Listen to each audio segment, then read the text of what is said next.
Welcome back to this video. If you use MTN line and you used to browse with your MTN line Airtime and you want to stop it because of the outrageous charges of browsing with your Airtime on MTN, consider to watch this video from beginning to the end and see how to stop browsing on MTN Airtime on your MTN line. So let's see. But before we dive into the tutorial, if you find this tutorial useful and you are brand new to this channel, remember click on that subscribe, turn on the notification bell for more useful tutorial like this. So with that being said, let's get started. The very first thing you need to do is to open up your dialer. So I'm going to click on here to open my phone dialer.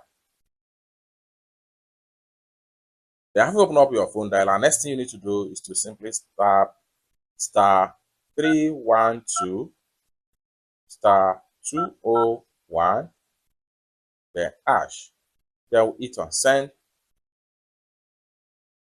Then, dear customer, you have successfully cancelled browsing at 3 naira 07 kobo megabyte.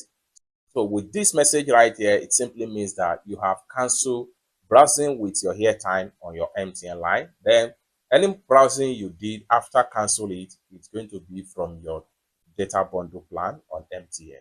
It's that simple.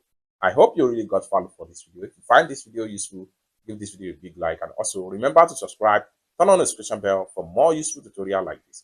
Thank you so much for watching, and I hope to see you in my next video. Bye for now.